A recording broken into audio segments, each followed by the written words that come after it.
Bueno, el Señor me daba unos versículos de Isaías, Isaías 51 del 1 al 5, para ser exacto. Y dice así: Oídme los que seguís la justicia, los que buscáis a Jehová, mirad a la piedra de donde fuisteis cortados, y el hueco de la cantera de donde fuisteis arrancados. Mirad a Abraham vuestro padre y a Sara que os dio, que os dio a luz, porque cuando no era más que uno solo, lo llamé, y lo bendije y lo multipliqué. Ciertamente consolará Jehová a Sión. Amén.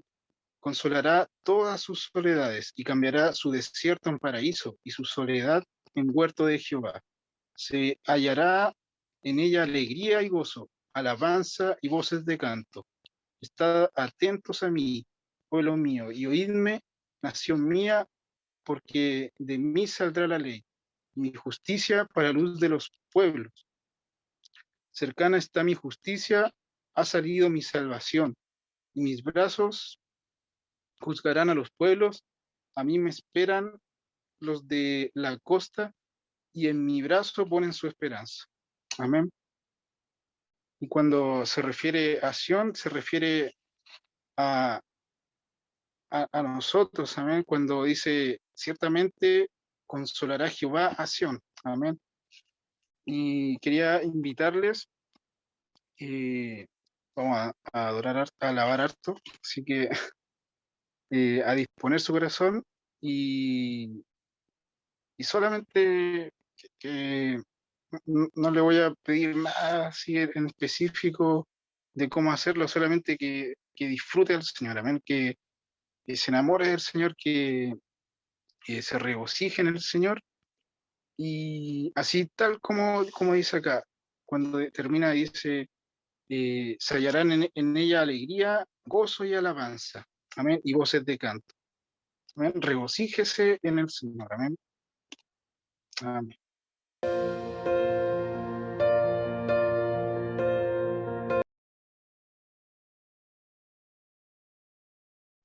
Bendita es la presencia del Señor. Eh, Ahora vamos a pasar a la palabra, amén. Muy buenos días, hermanos y hermanas.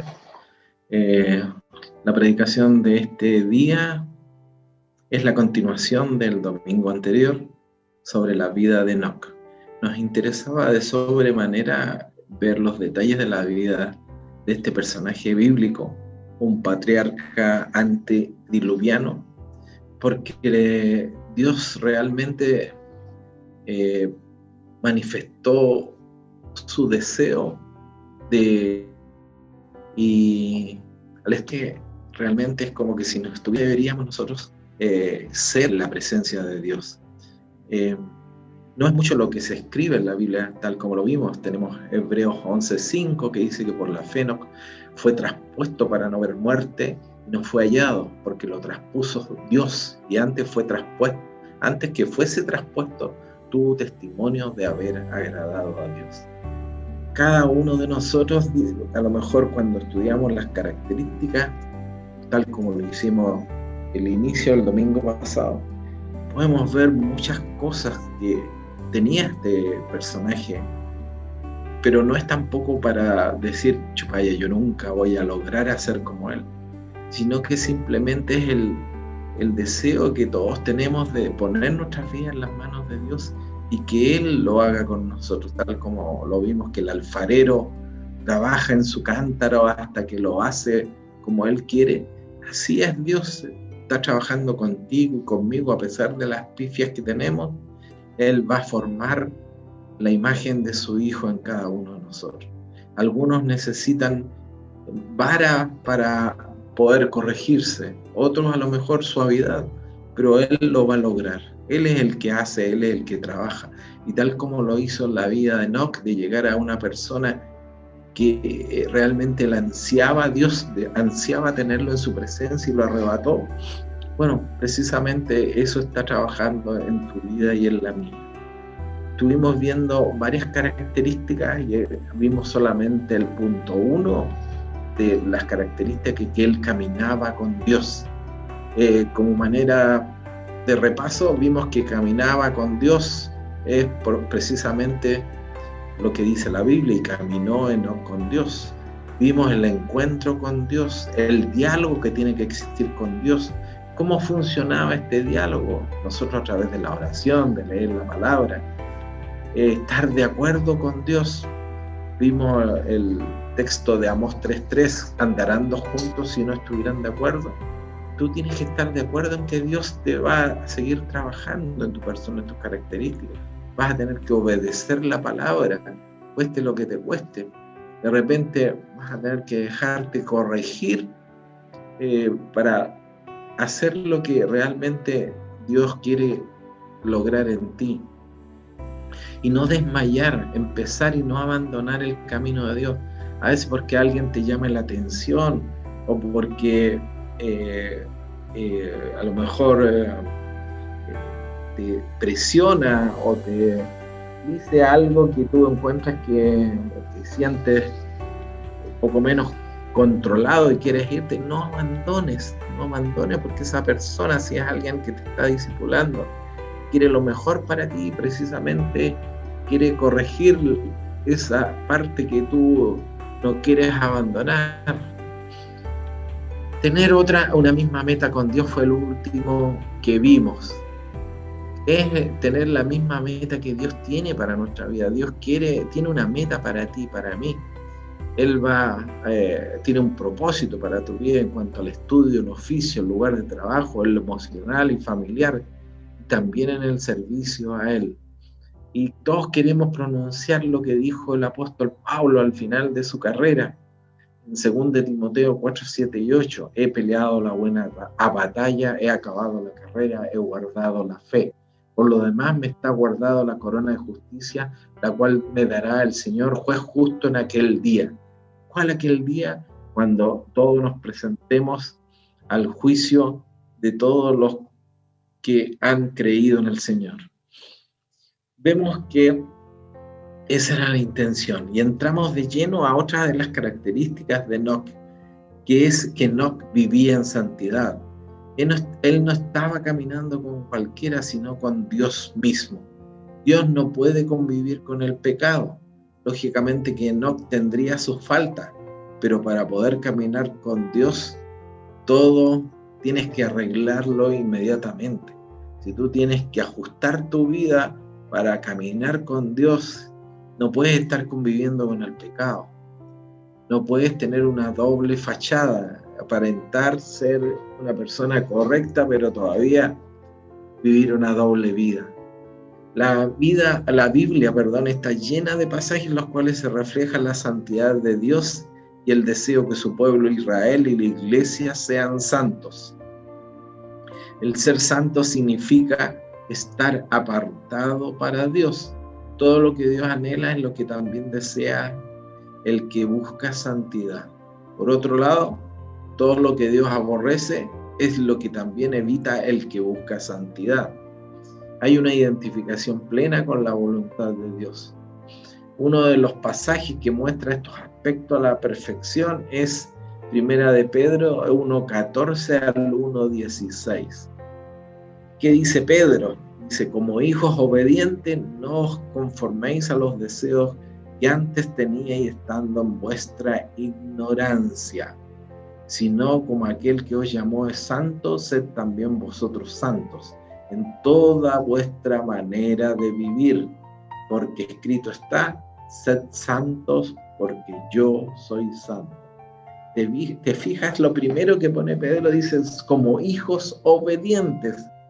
¿Eres tú obediente o eres todavía una chúcara o un chúcaro que sobre reaccionas inmediatamente cuando se da cuenta alguien que estás actuando mal y te llama la atención? ¿Eres así? Si eres así, ahí hay un punto clave que tienes que corregir, porque lo primero que Dios demanda de ti para poder trabajar en ti es que seas obediente.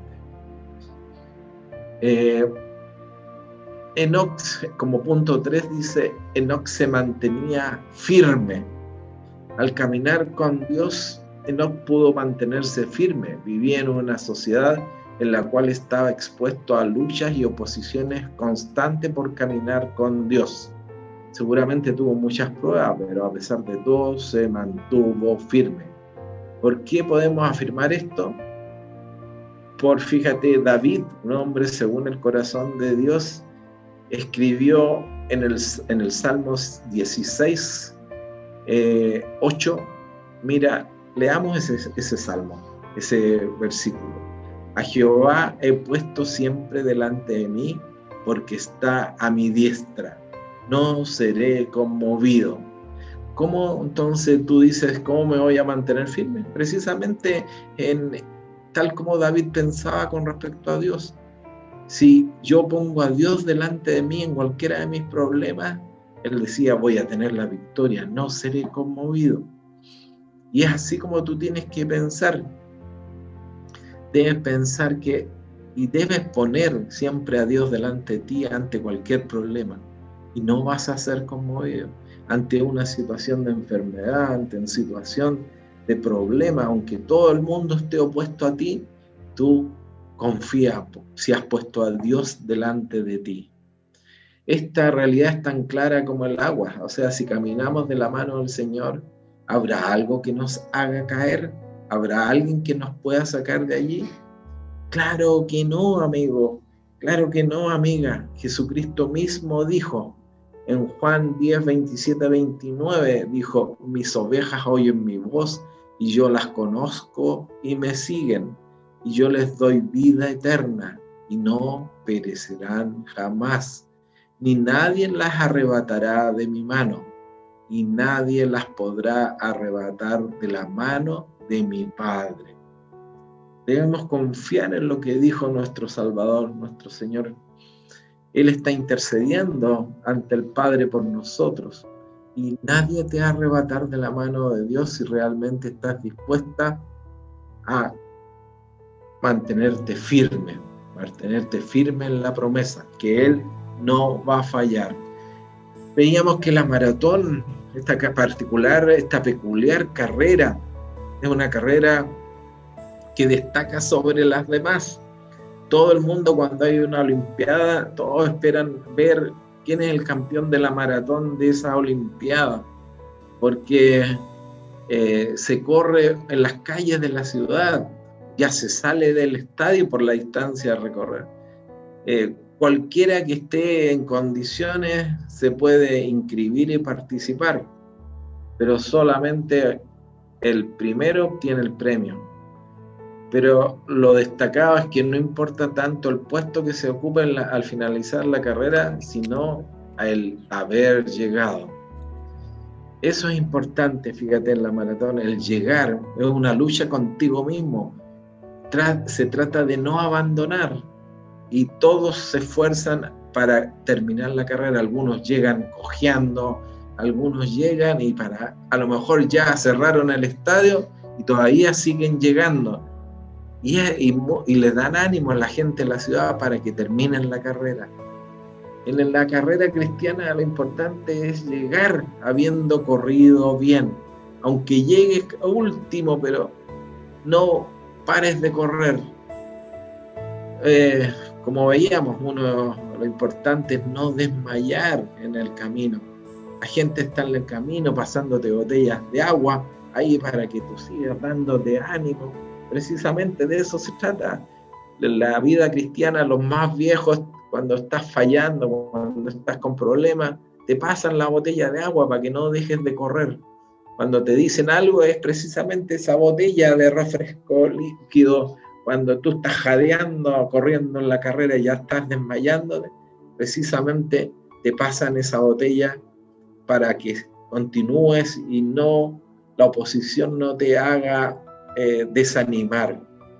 Y hay mucho esfuerzo que hacer, pero no hay que abandonar.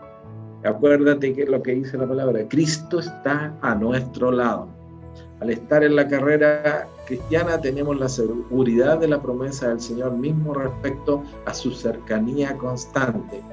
En Mateo 28:20 dice, he aquí yo estoy con vosotros todos los días hasta el fin del mundo.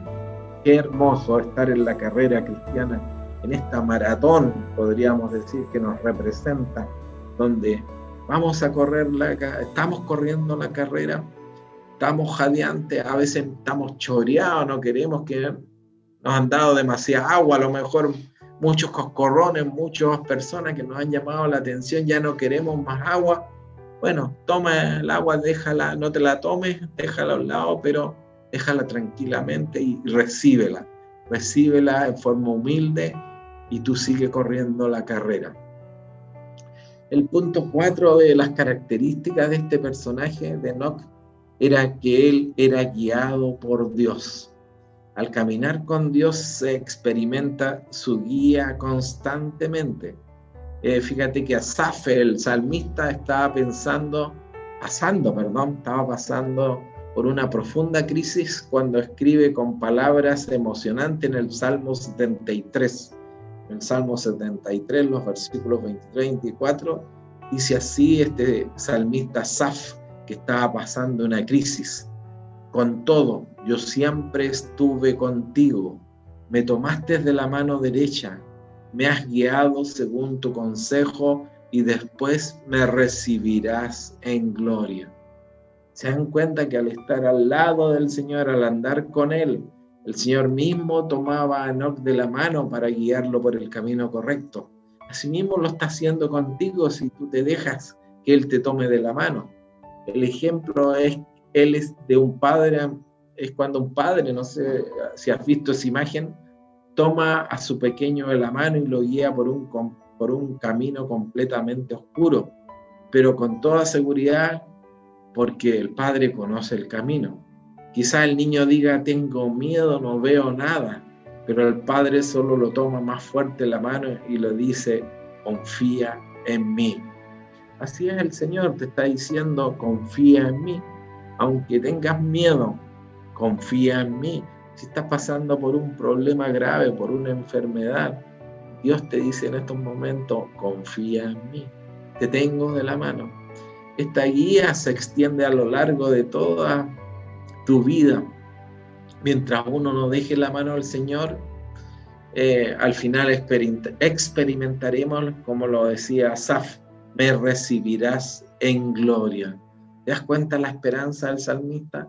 Que al final de esta lucha iba a ser recibido por Dios en gloria. Pareciera que estas palabras hubieran sido escritas por el mismo Enoc. Él fue llevado a la gloria del Dios mismo. Hermanos, hermanas, esto es lo que nos espera. El Señor nos quiere guiar cada día hasta llevarnos a la gloria. Y pasamos al punto 5, que dice, dentro de las características, Enoc se destacaba por su fe. Fíjate, por Hebreos 11:5 lo dice bien claro, por la fe fue traspuesto Enoc. ¿Por qué fue traspuesto? ¿Te das cuenta qué significa estar preparado para la venida del Señor sin ver la muerte? Para el arrebatamiento es vivir en fe. Significa que cada paso que demos, cada situación que vivamos, tenemos que confiar en el Señor, que Él va a estar ahí y nos va a ayudar. Vemos que en Hebreos 11:5 dice la palabra, por la fe Enoc fue traspuesto para no ver muerte, y no fue hallado porque lo traspuso Dios, y antes que fuese traspuesto tuvo testimonio de haber agradado a Dios.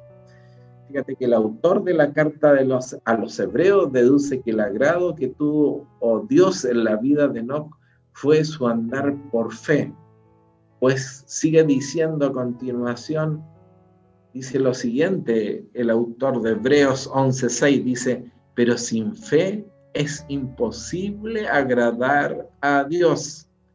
¿Te das cuenta lo que demanda Dios de cada uno de nosotros? Fe.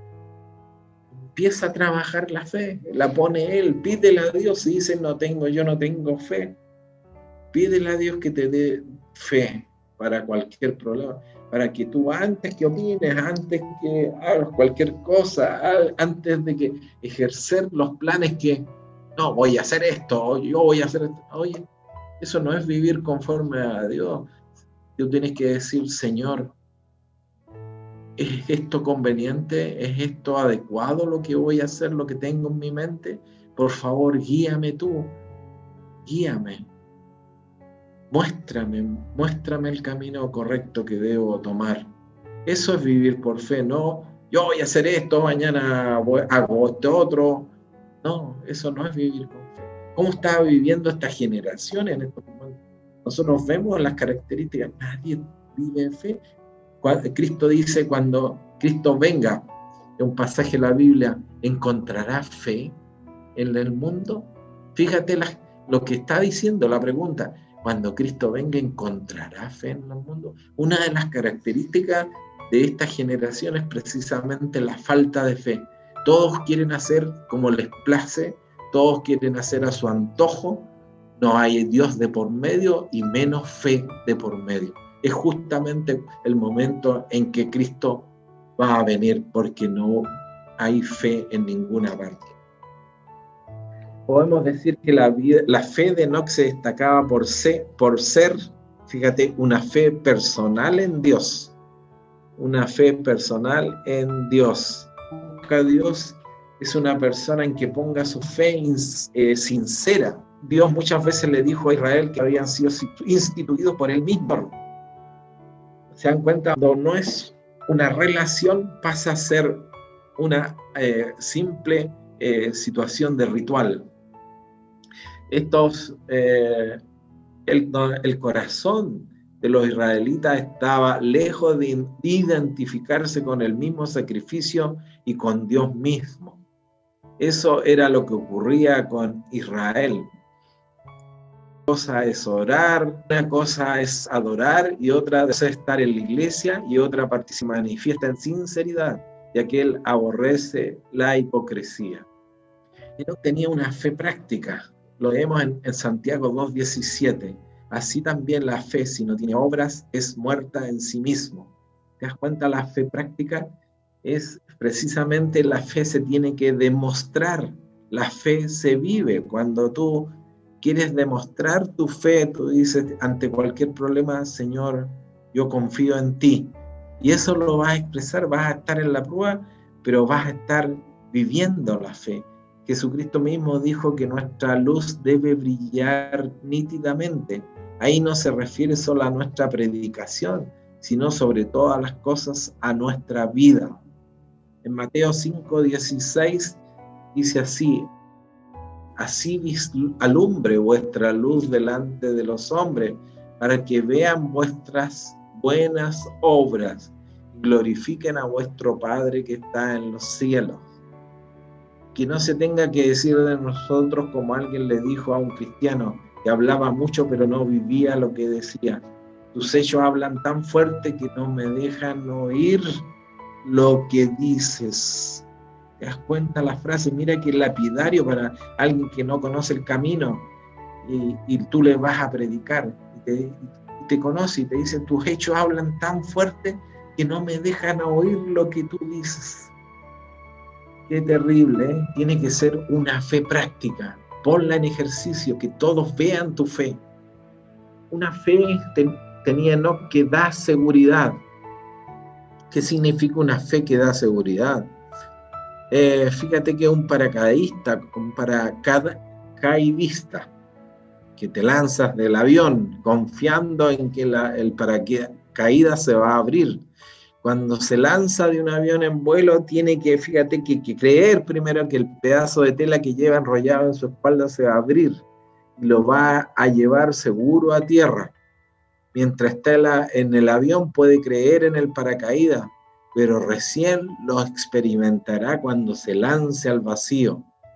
Esto es lo que tuvo que hacer Enoc, y lo que tienes que hacer tú. Tenía que creer que existía Dios y por lo tanto también poner en Él su confianza absoluta. Hemos pregonado cuando hemos salido a predicar que Cristo salva, que Cristo tiene el poder. Deuteronomios 32:11 dice: como el águila que excita su nidada, revolotea sobre sus pollos, extiende sus alas, los toma, los lleva sobre sus plumas. Así les enseña a volar, los lleva sobre sus plumas y los deja caer al precipicio. Caen y ella vuela en picada y los atrapa y los lleva a la seguridad del nido, pero lo vuelve a intentar hasta que vuelan con sus alas ya ejercitadas. Fíjate, cómo les enseña a esas pequeñas avecitas a que extiendan sus alas y puedan al final aprender a volar. Nuestra fe, la tuya y la mía, es probada una y otra vez hasta que tenemos la seguridad absoluta que Dios va a responder. Y otra característica de esta fe es que tiene que ser una fe victoriosa. Enoc vivió en un mundo hostil para su forma de vida. Él fue el único que sobresalió, fíjate, en esa generación. Y así está escrito en la Biblia. Esta forma de vida, sin lugar a dudas, lleva a conflictos y oposición al sistema de vida de la sociedad corrompido por naturaleza. ¿Cómo pudo enfrentar Enoc esta oposición? Fue por su fe. ¿Te das cuenta? Una fe victoriosa. ¿Cómo va a ser nuestra fe actualmente, en este mundo actualmente que está en una pandemia, donde todos están luchando? Por una parte están luchando muchos por su vida, otros políticos no le toman ni atención, están preocupados aquí en las elecciones, en quién va a tener el control, las promesas, quieren el poder y ni se preocupan de que otros están muriendo y no le hacen ni caso al coronavirus y sigue la situación cada vez más crítica. El apóstol Juan decía en 1 Juan 5:4, porque todo lo que es nacido de Dios vence al mundo, y esta es la victoria que ha vencido al mundo, nuestra fe. En el idioma original es una victoria continua, en una batalla permanente. Es así como nosotros los cristianos se nos ha enseñado. Estamos con nuestras armaduras preparados día a día para estar en esta batalla contra el mundo, en este conflicto. Que nuestra batalla es continua, es evidente, pero lo que más llama la atención es que también nuestra victoria puede ser permanente. ¿Es tu victoria permanente o a veces estás llena de fracaso o lleno de fracasos en tu vida? Esta fe tiene que ser una fe victoriosa. Como Él venció, nosotros nos dio la victoria permanente. Esta fe es una fe que vive el presente teniendo en cuenta el futuro. Como ya vimos, hay una doble acción de la fe. En Hechos 11:6 dice así: es necesario que el que se acerca a Dios crea que le hay y que es galardonador de los que le buscan. La primera es para la salvación y la segunda para vivir una vida que agrade y confíe en Dios. Un ejemplo de esta la encontramos en la vida de Moisés. Dice así en Hebreos 11, 24, 26. Por la fe Moisés, hecho ya grande, rehusó llamarse hijo de la hija de Faraón, escogiendo antes ser maltratado con el pueblo de Dios que gozar de los deleites temporales del pecado, teniendo por mayores riquezas el vituperio de Cristo que los tesoros de los egipcios, porque tenía puesta la mirada en el galardón. La Biblia nos relata de muchos hijos de Dios que experimentaron padecimientos, persecuciones, vituperios, muertes terribles, pero había algo que los mantenía firmes a pesar de las circunstancias más adversas. Habían puesto su mirada en el futuro que Dios tenía preparado para ellos. Esa es nuestra confianza, en que vivimos este presente, pero conociendo un futuro hermoso. Hebreos 11:5 dice: antes que fuese traspuesto, ¿quién? Enoc tuvo testimonio de haber agradado a Dios. Agradar a Dios, ¿qué significa? Enoc fue una persona que tuvo un excelente testimonio y trascendió en la sociedad en la cual vivía gracias a esto. Este caminar de Enoc se llevó a cabo no en la soledad de una vida en solitario y penitente, sino en medio de la vida familiar en la que engendró hijos e hijas. Enoc no se había encerrado en la celda de un monasterio donde de todas formas siguen vigentes los deseos de la carne. No, amigo y amiga, su testimonio era algo notorio en medio de su familia, fíjate, primero parte por su familia, de sus amigos, de sus vecinos, en definitiva en cualquier lugar y en cualquier momento. Conoce tu mamá, conoce tu papá, tienen testimonio de realmente cómo eres tú, si realmente estás agradando a Dios, que tu fe trasciende, o no dan ni un peso por ti. ¿Qué hay de tus amigos? ¿Qué hay de tus vecinos? ¿Pueden decir ellos que eres alguien que realmente estás agradando a Dios? Eso es lo que Dios busca, que tú le agrades en cualquier lugar, pero sobre todo dentro de tu familia. Desagradar a Dios, pero también está el no agradar a Dios. Lo encontramos en el mismo contexto, en Hebreos 10:38.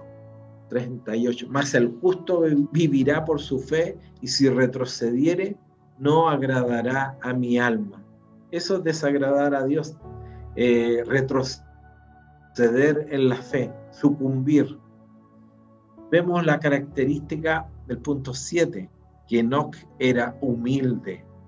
Un hombre humilde, fíjate, en Hebreos 11:5 se nos dice que Enoc tuvo testimonio de haber agradado a Dios. Si Enoc agradó a Dios, entonces la humildad fue una de las características, porque en muchas citas de la Biblia vemos el principio de que Dios resiste a los soberbios y da gracia a los humildes, en 1 de Pedro 5:5. ¿Te das cuenta? Dios resiste a los soberbios. ¿Qué espera de ti? Humildad. Enoc jamás habría podido caminar con Dios en una actitud soberbia o orgullosa. Dios no lo hubiera aceptado. En Mateo 11:29 Jesús dijo: llevad mi yugo sobre vosotros y aprended de mí, que yo soy manso. Eso te está diciendo a ti, eres mansa, eres humilde de corazón. Si lo eres, vas a hallar descanso para vuestra alma, vas a vivir en paz. Casi todos conocemos que el yugo es una madera tallada con la curvatura de la cabeza amarrada a los cuernos. Así es el yugo, está unido a una carreta o algún elemento de tiro o arrastre como el arado. Si Jesús dice que lleváramos su yugo, quiere llevar el yugo con nosotros, bien, pero nunca iremos solos. Él nos ayudará, Él irá con nosotros. El yugo demanda humildad y sujeción, y esto era lo que Dios quería enseñar. Él fue el máximo ejemplo de humildad y mansedumbre, y el que quiera caminar con Él tiene que tener esta cualidad. Una de las características de la gente del mundo es la falta de humildad y sujeción. Todos son autorreferentes. Cualquier diálogo que uno establezca con ellos, está el yo lo hice así y es mejor. Y a veces nos dista mucho del diálogo de algunos cristianos. Cuando uno les comenta lo que ha pasado en nuestra vida, uno y otro cristiano, todos debemos correr la carrera, pero al lado y con humildad, no vanagloriándonos unos sobre los otros. Si uno está en alguna situación que atravesó y nos está contando, amén, pues hermano, hay que darle ánimo, o hermana, pero no decir, yo lo que viví fue superior a lo que tú viviste. Eso es falta de humildad, y eso escasea aún en el ambiente cristiano. Y sin humildad no se encuentra descanso para nuestras almas. Por eso no es de extrañar gente atribulada aún en las congregaciones. O sea, tenemos entre nosotros gente que anda atribulada, gente que vive con problemas porque no tienen descanso en sus almas por falta de humildad. ¿Cuánto daño hace el orgullo en nuestra sociedad, en los hogares y lamentablemente también en las iglesias? Al ser humildes les haríamos bien a todos nuestros entornos y nos haría bien, además a nosotros mismos. Este mundo es estresante en todos los aspectos. Lo que el hombre más busca es paz y descanso. La solución que ofrece Jesús parece ilógica, porque en vez de ofrecernos una cama, nos ofrece un yugo. Parece contradictorio, ¿verdad? Pero estando en humildad y sujeción a su voluntad, encontraremos paz y tranquilidad para el alma, porque sabemos que Él se encarga de todo. Él es el guía. Ya no necesitamos preocuparnos, desesperarnos, porque Él maneja todo y su yugo está cubierto de amor. Si esto te fuera poco, Él va al lado tuyo.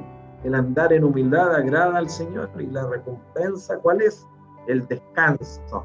A este descanso fue llevado Enoc, porque le llevó Dios. Fíjate que Enoc servía a Dios. Qué hermoso. Como punto 8, Enoc servía a Dios. Vemos que en Judas 1, 14 al 16 se nos habla de Enoc. Decía, de estos también profetizó Enoc séptimo desde Adán, diciendo, he aquí vino el Señor con sus santas decenas de millares para hacer juicio contra todos y dejar convicto a todos los impíos de todas sus obras impías que han hecho impíamente y de todas las cosas duras que los pecadores impíos han hablado contra él. Estos son murmuradores, querellosos, que andan según sus propios deseos, cuya boca habla cosas infladas, adulando a las personas para sacar provecho. Ya que justamente él está ubicado en la séptima generación después de Adán, así como él afirma este pasaje, como lo afirma este pasaje. Él tuvo una revelación acerca de la venida del Señor en gloria. Es el primer profeta que habló sobre este tema, del gran día del Señor. Tenemos que aclarar que no estaba profetizando acerca del arrebatamiento. Son dos cosas diferentes, aunque a veces se las confunda. Primero viene el Señor a buscar a su iglesia en el aire, pero nadie le verá en la tierra. Luego vendrán los 7 años de tribulación, en los cuales el anticristo reinará sobre este mundo, llevando la maldad al clímax. En este tiempo el Señor enviará los grandes juicios descritos en Apocalipsis sobre este mundo. Al final el anticristo se levantará con las naciones del mundo para luchar en contra de Israel. En este momento aparecerá el Señor en forma visible y juzgará al anticristo, al falso profeta y a las naciones, el juicio a las naciones, se deben recordar. Después se levantará su reinado de 1000 años de paz absoluta, aquí en la tierra. De esta venida del Señor para juzgar a las naciones, profetizó exactamente Enoc.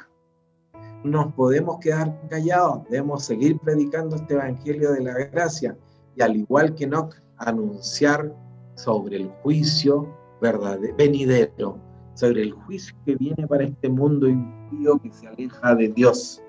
Y finalmente Enoc fue arrebatado y desapareció porque le llevó Dios, dice Génesis 5:24. El escritor de Hebreos completa el relato diciendo, por la fe Enoc fue traspuesto para no ver muerte y no fue hallado porque lo traspuso Dios. Enoc fue la primera persona en la Biblia que fue arrebatado, o sea, que no pasó por la muerte. El nombre de Enoc vimos que significaba iniciación, inauguración, comienzo.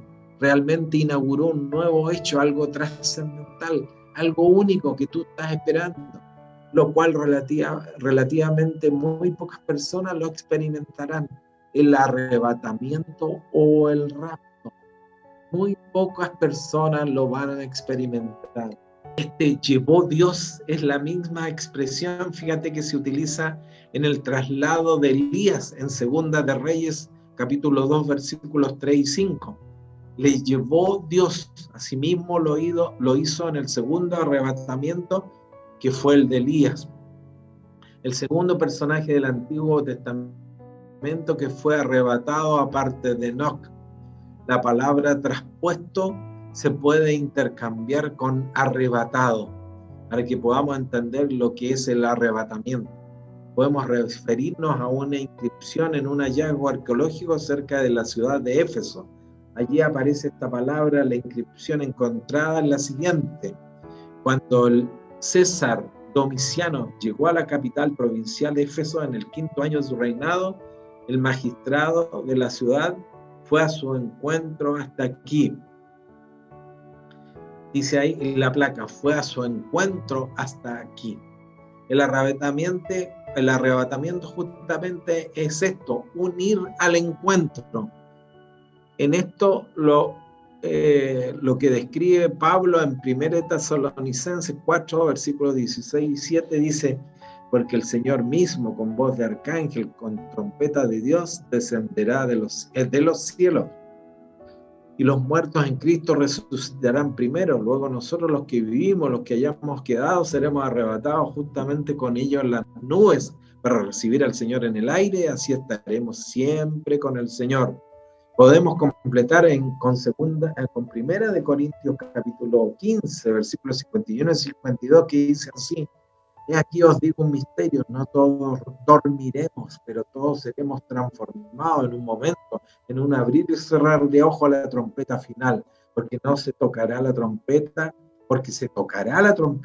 y los muertos serán resucitados incorruptibles, y nosotros seremos transformados. En otras palabras, el Señor viene al encuentro de su iglesia, y la iglesia va al encuentro de su Señor. Los muertos en Cristo resucitados y los creyentes que estén vivos en ese momento obtendrán un cuerpo glorificado. Entonces nos encontraremos con el Señor. Este encuentro no será en la tierra, sino en el aire. Y de allí partiremos a la gloria celestial. Todos los creyentes serán atraídos al instante por un poder divino a la presencia del Señor. Hasta aquí llegaremos en esta oportunidad que hemos estado analizando la vida de Enoc, una vida de poder, una vida de un hombre de fe, la misma fe que demanda Dios de ti y de mí para estar preparado para este gran acontecimiento, el rapto de la iglesia, ir a la presencia de nuestro Señor y Salvador. Que Dios los bendiga, amada iglesia. Vamos a orar, cierre su ojito. Señor Jesús, te pedimos por esta iglesia amada de Quilpué, Señor, algunos en victoria, algunos con problemas, algunos pasando pruebas, Señor, pero podremos, Señor, poner en ejercicio esta fe que ser caracterizados por nuestra fe, Señor. Queremos demostrarla en nuestros problemas, en nuestras circunstancias, Señor, con nosotros, que llevas el yugo junto con nosotros, Señor, para que podamos ser victoriosos, ser ejercitada y para ponerla en acción, Señor. Danos de esta fe, danos de, Señor, para que podamos, Señor, vencer ante toda dificultad en tu nombre, Jesús, nuestro Señor y Salvador. Lo pedimos. Amén, amén, amén.